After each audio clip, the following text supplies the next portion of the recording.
Alright, peace and love, shalom, brothers and sisters. All praises due unto the Most High Power, the Most High Energy, the Most High Vibration, and His beloved Son. All praises to His beloved creation, alright, and His beloved child. Welcome, ladies and gentlemen, boys and girls, to the Ayash Amath channel. Alright, I am Ayash Amath. I am Charles Anthony, the CEO of Edutainment Television. Alright, today we're going to get into a topic and a subject and a video entitled, You Have to Get the Woman Involved. And I want to say thank you, alright, first and foremost to James Brown, okay, for making the song A Man's World, okay, downloaded immediately, okay. I like the first one, which has a faster tempo. The second one has a slower tempo, but both of them are hot. Pay homage to your ancestors when you're playing music in your cars. Okay, download you some Sam Cooke. Download you some Otis Redding. Put it all on a CD and bump it in your car. The way you let your bass boom to the rap and to the hip hop. Do the same to the old school and just examine the energy that you attract from other people, from women, from your elders, from your ancestors, from your brothers and from your sisters of the same age. Okay, I just wanted to make that point real quick, but this video is entitled You Have to Get the Woman Involved. Why do you have to get the woman involved? Because the woman is the most effective and most proficient and efficient motivational tool for the brother, for the man, for the male being. Okay, it's a close money is a close second. Why do I say money is a close second? Money is a close second because after the man acquires his money, he will acquire assets in order to attract a woman. Okay, and the metaphysics behind that is played out in the word booty. Okay, when pirates would find gold and money and treasure in a ship, they called it booty. Nowadays, you meet a woman, you say she has a booty. So that's the metaphysics in that. But we're going to be reading out of the Apocrypha today, the King James Version of the Apocrypha. We're going to be starting in 1st Esdras, chapter 3. Okay, Esdras was one of the references that Columbus cited when he was attempting to convince other scientists that there was another side to the world and a land beyond the borders of the ocean that they seen. Okay, if you can download the movie 1492, and he makes that statement at the beginning that by him reading Esdras, he knew that there was another land that he could journey to on the other side of the ocean. And he says it at the beginning of the movie. You don't have to watch the entire movie. What else on the brain? What else is on the brain? And also remember that Columbus was a conqueror, okay, and a military leader, okay, not just an explorer. But just like today, modern technology, and just like with ancient technology, technology is brought about. If you're dealing with the Pflugeroid, the Edomite, the white man, technology is brought about for military power, okay? Not for you and me to entertain ourselves with. Cell phones, vehicles, video game modules, computers were all developed first and foremost for military use, for military power. Understand that, okay? And the black man needs to begin discussing how we can get our military in order. Okay, that is also on the table. But today, this lesson, you have to get the woman involved. Okay, right now. Okay, shout out to my girl Nanu, and shout out to the fashionable chick. You know what I'm saying? 1st Esdras chapter 3. Let's read a story, boys and girls, ladies and gentlemen. It reads, Now when Darius reigned, he made a great feast unto all his subjects, and unto all his household, and unto all the princes of Media and Persia, and all the governors and captains and lieutenants that were under him, from India unto Ethiopia, of 127 provinces. And when they had eaten and drunken, and being satisfied were gone home, then Darius the king went into his bedchamber and slept, and soon after awake. Then 3 young men that were of the guard that kept the king's body spake one to another, Let every one of us speak a sentence. He that shall overcome, and whose sentence shall seem wiser than others, unto him shall the king Darius give great gifts, and great things in token of victory, as to be clothed in purple, to drink in gold, and to sleep upon gold, and a chariot with bridles of gold, and a head tire of fine linen, and a chain about his neck. Okay.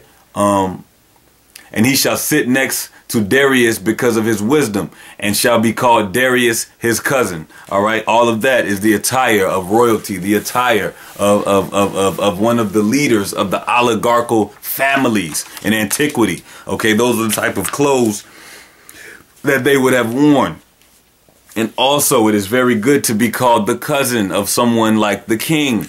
All right, that denotes that you are related to them in the family sense. Okay, let's read. And then everyone wrote his sentence and sealed it and laid it under King Darius his pillow, and said that when the king is risen, some will give him the writings, and whose side the king and the 3 princes of Persia shall judge that his sentence is the wisest. To him shall the victory be given as was appointed. The first wrote, wine is the strongest. The second wrote, the king is the strongest. The third wrote, women are the strongest. But above all things, truth beareth away the victory. All right. And you see that the third one said women and the truth. So he got a little shimmy in there to where he actually chose 2 things. So the candidate for the strongest things on the planet are the king, the wine, the woman, but at the end of the day, the truth. Okay? And note, please note that money, the money, like my boy the God 720 says, was not mentioned. Okay? And make sure you do that James Brown, Sam Cooke, Otis Redding thing. And just bang it in traffic, man, and realize the energy that you get. It works. How do I know? I just did it. Let's read. Now when the king was risen up, they took their writings and delivered them unto him. And so he read them, and sending forth, he called all the princes of Persia and Media, and the governors, and the captains, and the lieutenants, and the chief officers, and sat him down in the royal seat of judgment, and the writings were read before them. Now you see that? Please note, it was not only the king running this thing. This was a well-oiled machine, this empire, this civilization. You had captains, lieutenants. Everybody wants to be the man. Okay, we need captains over thousands, captains over hundreds, captains over 50s. We need order. We need organization. Like my boy Webster Griffin Tarpley says, nothing will be accomplished without organization, without one group being formed. Okay? The Illuminati that runs the world is one group. The Black Hand, the Freemasons, the Skull and Bones, okay, the Knights Templar, the Club of Rome. They all come together. They're organized. Organization. Okay, one group. Okay, you can have your Hebrew Israelites, your Moors, your Cometians, your Lemurians, but we need to come together. Okay? A coalition, a council, a commission, like the mafia families. Think, people. Let's read. And sending forth, he called all the princes of Persia and Media, and I already read that. Verse 16. And he said, call the young men, and they shall declare their own sentences. So they were called and came in. And he said unto them, declare unto us your mind concerning the writings. Then began the first who had spoken of the strength of wine. And he said thus, O ye men, how exceeding strong is wine. I have an uvu call.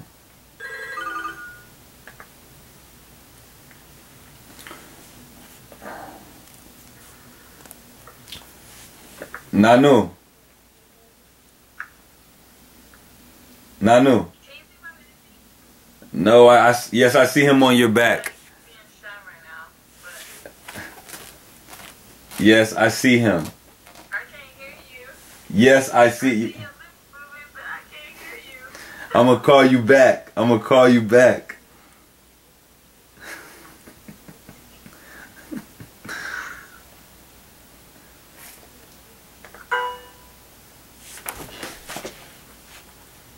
Give me a second. Give me a second. My microphone is not working on my laptop, and that's a problem. Anyway, let's read.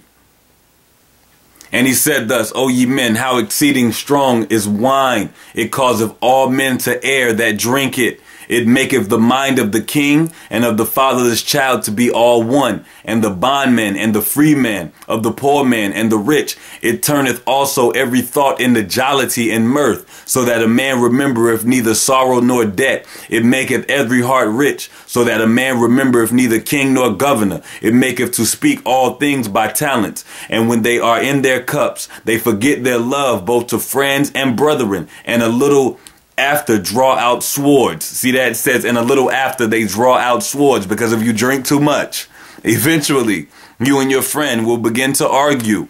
All right. And if you're in a big group, more than likely two of them will begin to argue and will begin to attempt to get physical. I've broken up many fights with my friends where they were just simply too drunk. At the club, niggas always fighting. They're drunk. And then you got the demonic and aggressive vibrations and negative energy coming out of the music. All right, but that's another topic for another video. Verse 23. But when they are from the wine, they remember not what they have done. You might wake up in the morning like, damn, blacked out last night. I don't even remember driving home. Okay, let's read. O ye men, is not wine the strongest, that enforceth to do thus? And when he had spoken, he held his peace. Chapter 4, First Esdras, in the King James Version of the Apocrypha. I hope you're following along, and I hope you're downloading your James Brown, Sam Cooke, Otis Redding, Anita Baker in Chapter 8. All right. I just want to be your girl. All right. The ladies need to get on that. You ladies need to start listening to some oldies and goodies. Okay. And you men. Chapter 4. Then the second that had spoken of the strength of the king began to say, O ye men, do not men excel in strength that bear rule over sea and land and all things in them? But yet the king is more mighty, for he is the Lord of all these things, and have dominion over them. And whatsoever he commandeth them, they do. If he bid them to make war, the one against another, they do it.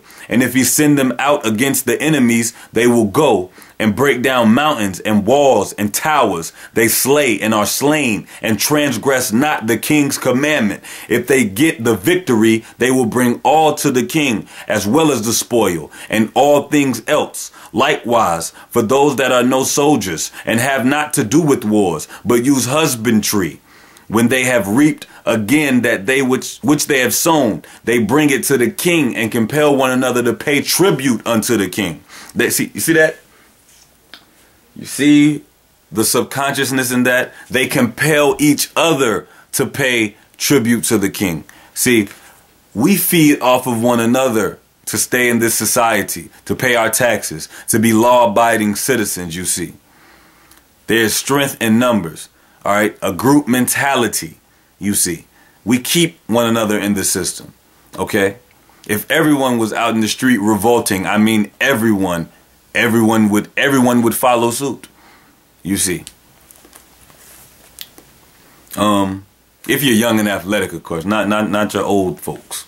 Verse 7. And yet he is but one man. If he command to kill, they kill. If he command to spare, they spare. If he command to smite, they smite. If he command to make desolate, they make desolate. If he command to build, they build. If he command to cut down, they cut down. If he command to plant, they plant.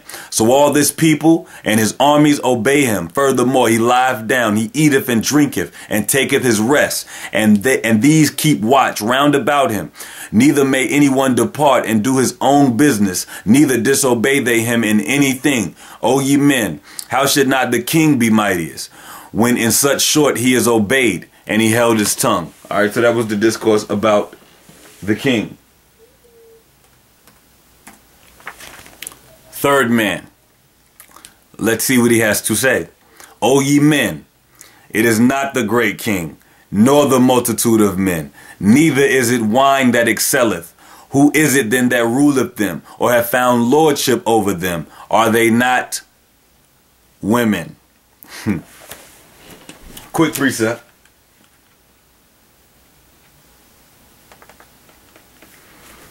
Quick precept coming up. Let's read.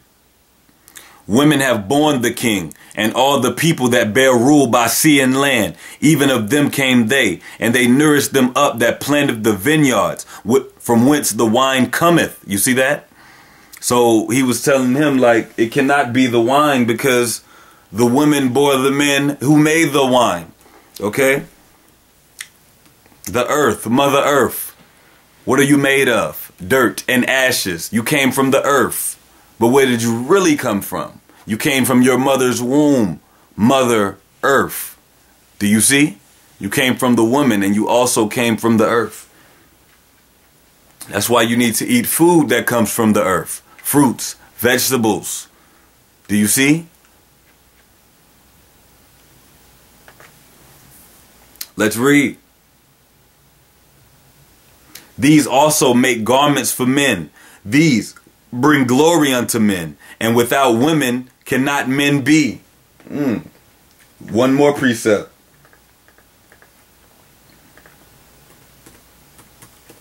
Two precepts coming.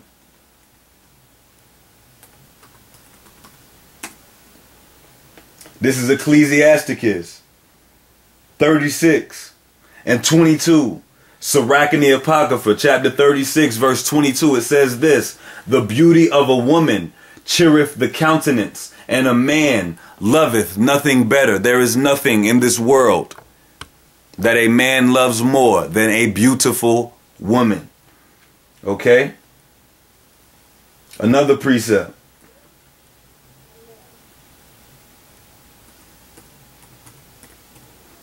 It's coming from the New Testament. As a matter of fact, it's coming from 1 Corinthians.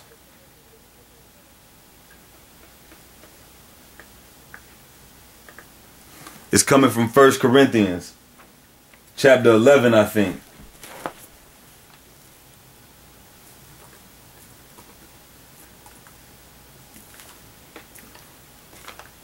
First Corinthians chapter 11, if I'm not sadly mistaken. Bear with me, I know you will. Here we are. Here we are. 1 Corinthians chapter 11 and verse 8. It reads this: for the man is not of the woman, but the woman of the man. Neither was the man created for the woman, but the woman for the man. Okay, we're going to skip down. 1 Corinthians 11 and 11. Nevertheless, neither is the man without the woman, neither the woman without the man in the Lord. For as the woman is of the man, even so is the man also by the woman. But all things of God. See that? See that? So let's continue to read. Yea. Matter of fact, we're going to read verse 17 again. These also make garments for men. These bring glory unto men. And without women cannot men be. Yea.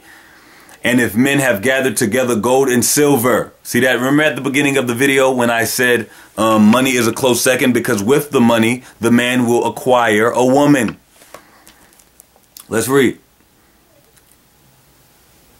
Yea, if men gathered together gold and silver, or any other goodly thing, do they not love a woman which is comely in favor and beauty, and letting all those things go, do they not gape, and even with open mouth fix their eyes fast upon her, and have not all men more desire unto her than unto silver or gold, or any goodly thing whatsoever? A man leaveth his own father that brought him up, and his own country, and cleaveth unto his wife. There is another precept. And the writings of the ancestors is dead on. You see? Because Genesis chapter 2 and 24 says, therefore shall a man leave his father and his mother, and shall cleave unto his wife, and they shall be one flesh. The writing of the ancestors is on point, because if a man could get him some without working, without being clean, without taking a shower, if he could still get him some, that's exactly how he would live. Do you see? But if you told a man, you can be successful, you can have a career, you can have jets, you can have businesses, you can have all of the money and gold in the world, but you can never touch a woman, he would quickly and in a timely fashion decline that offer. Let's read. Verse 21. 1 Esdras chapter 4. He sticketh not to spend his life with his wife, and remembereth neither father, nor mother, nor country. By this also ye must know that women have dominion over you. Do ye not labor and toil, and give and bring all to the woman? See that? And understand, I did not read this before I decided to read this to you right now. You see, I was riding in my car, playing my James Brown loud, my Sam Cooke loud, attracting that energy from everyone that I rode by. All right, there was traffic. One lane in the tunnel was closed. And the James Brown, A Man's World.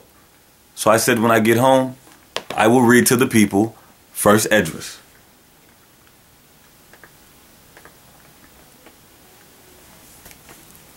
Okay, let's read.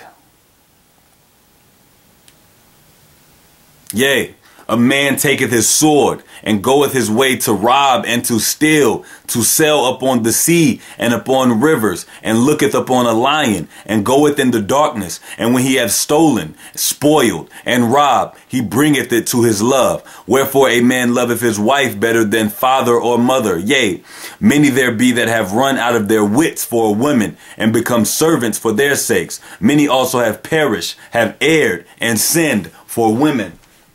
Another precept. Understand, I did not have these, I did not have these precepts prepared, but, you know, I come off the top with mine. It's easy. It's easy.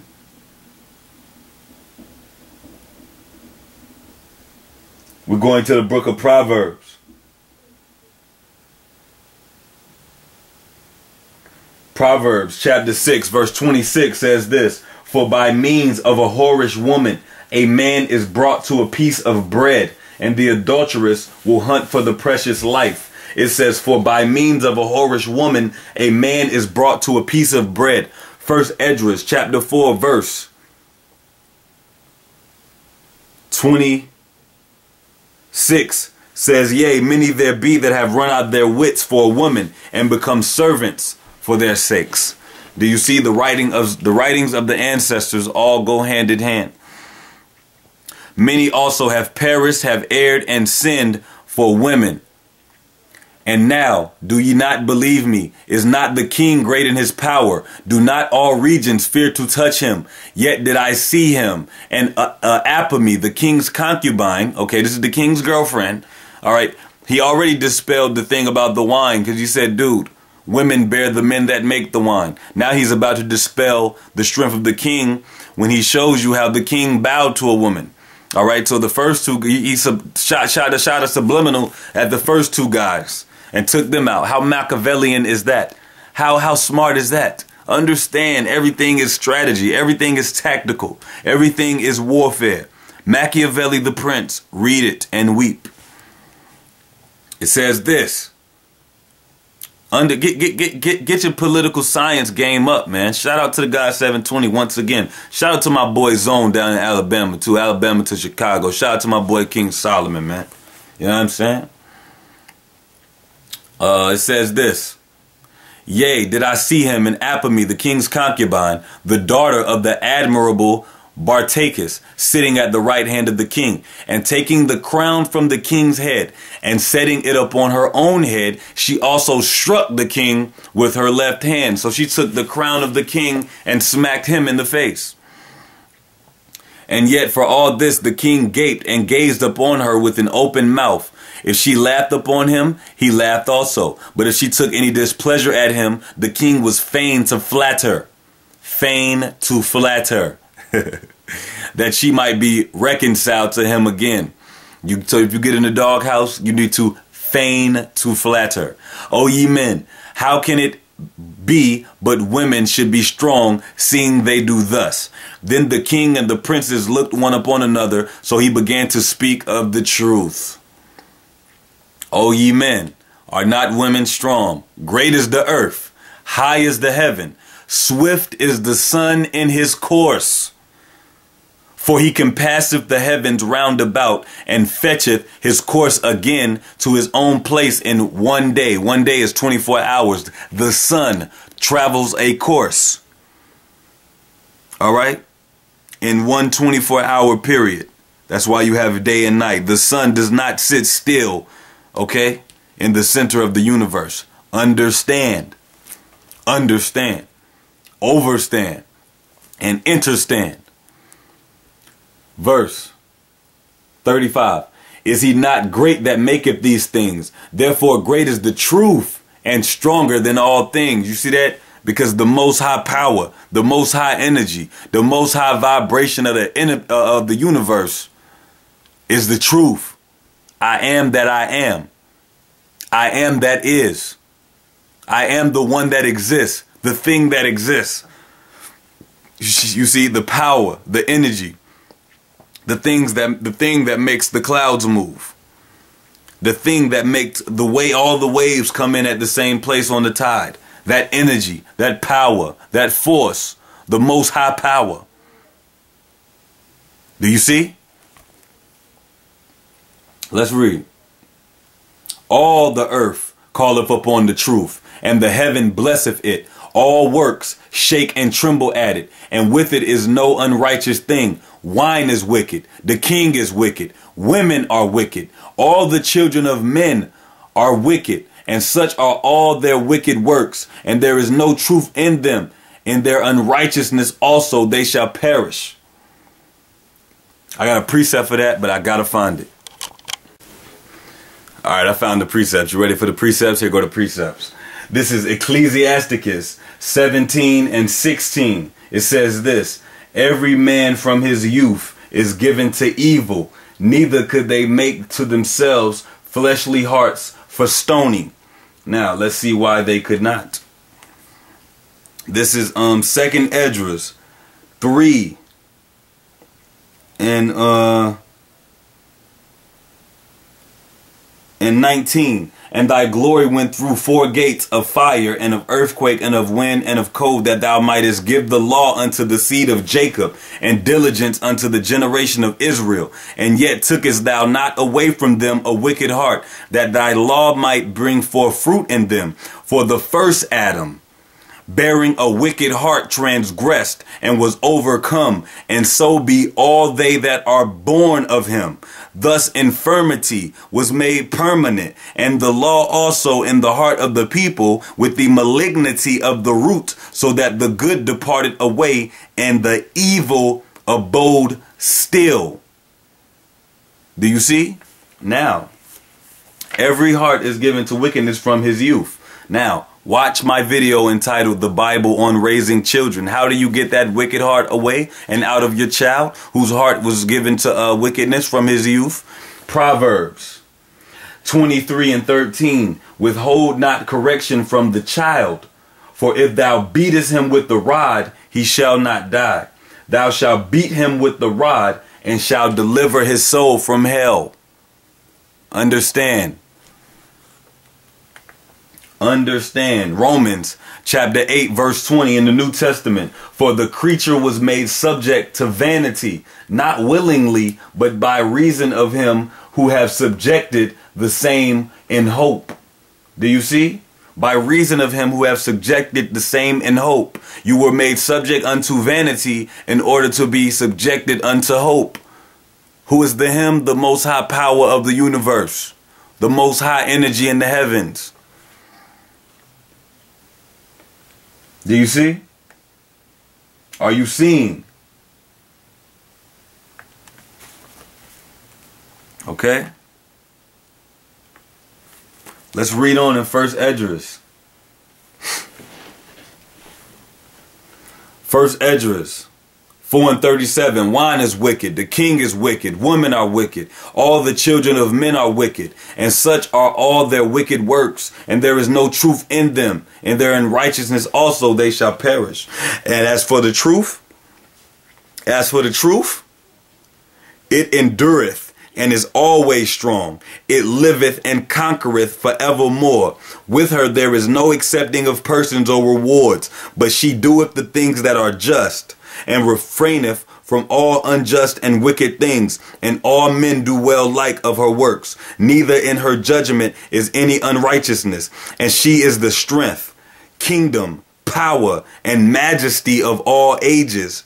Blessed be the God of truth. Blessed be the power of truth.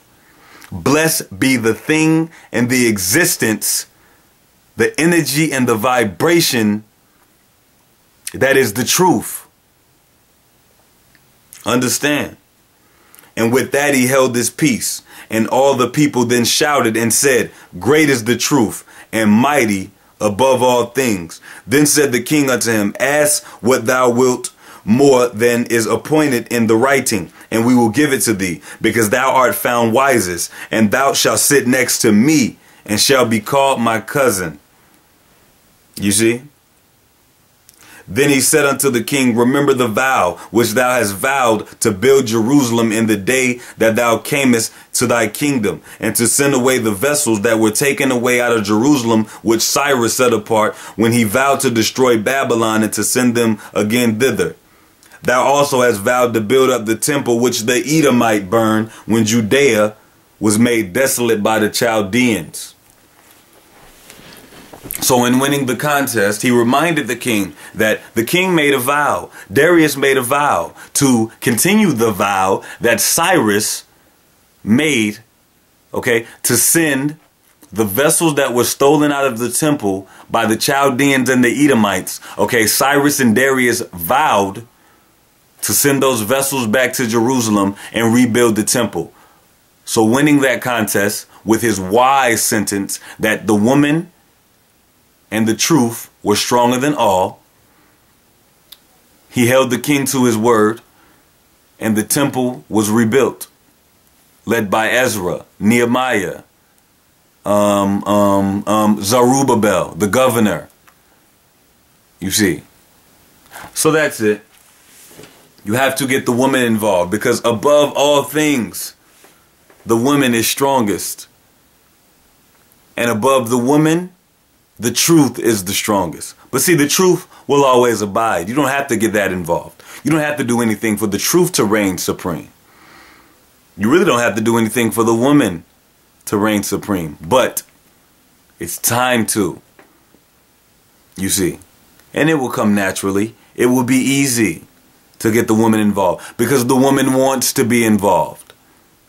The woman is in a schizophrenic and insane and out of order space because she has been put there. Now you put yourself in the right position and put her in the right position. You see, as the man, this is the Ayash Amaf channel. I am Charles Anthony, the one and the only. You have to get the woman involved. All praise is due unto the Most High Power. and his beloved son, his beloved child, his beloved creation, who is all of us, who is inside all of us. Shalom, which is peace.